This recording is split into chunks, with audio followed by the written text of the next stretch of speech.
Hey everyone, it's Dave with Gen3D Tech. Today we're going to be checking out the Pulsar Xlite Wireless Max Gaming Edition. Let's check it out.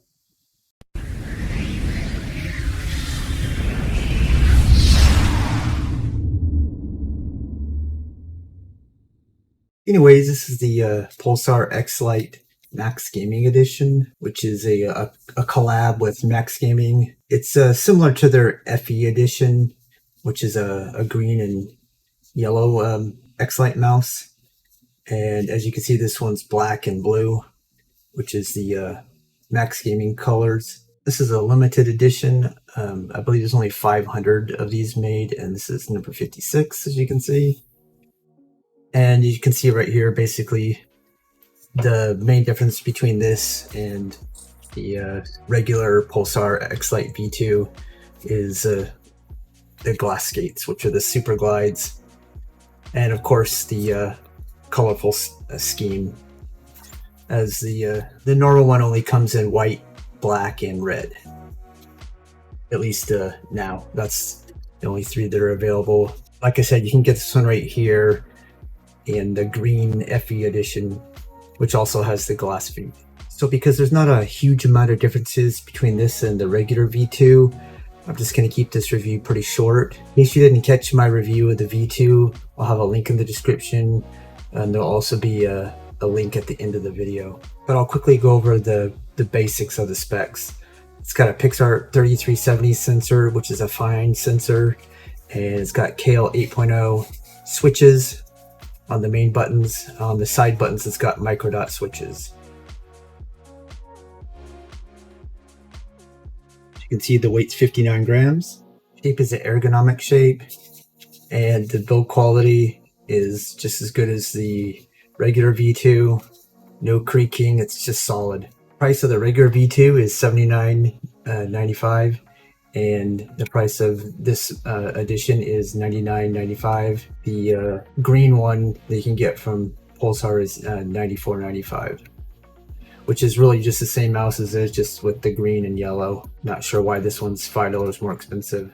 But even with the extra cost compared to this right here, if you were to buy this mouse and then add the Superglides separately, it would come out to, I believe, $112. That's just from my recollection, so I may be wrong, but it's a little bit more. So you do save a little bit of money if you get the FE edition or the Max Gaming edition, because you'll have the Superglides installed, pre-installed, and if you don't like them, there is a set of PTFE feet inside the box in both editions, so you can just switch to the PTFE feet if you end up not liking the Superglides. So if you like the Pulsar Xlite and you're interested in checking out glass feet, this is a good option because you'll save a little bit of money.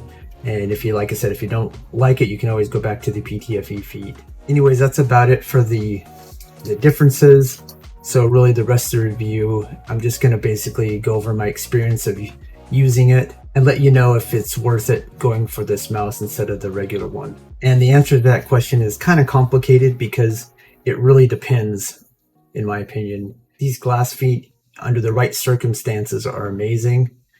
And so it really depends on the type of game you're playing, the pad that you're using, because this can just vary wildly. These glass feet can make it just completely uncontrollable on certain pads. For example, the eSport Tiger Blaze pad, I found this mouse to be uncontrollable on it, while this one right here with the PTFE feet was perfect on that particular pad. But for example, this eSport Tiger pad with the Rainbow Pearl coating on it, I found these skates to be amazing on it. This is just an absolute killer combo, and I'm very much looking forward to reviewing this pad, which I'll do shortly. But this combo of this mouse and this pad, I just killed it in games. This combination right here is probably my new main. I absolutely just enjoy using these together. However, like I said, there's quite a few pads that I own that this is just utterly non-usable. So the real question is, would I recommend this over this? For most people, I would not recommend this mouse over this one, simply for the fact that there's just too many variables with this mouse that you have to have the right conditions for it to perform optimally.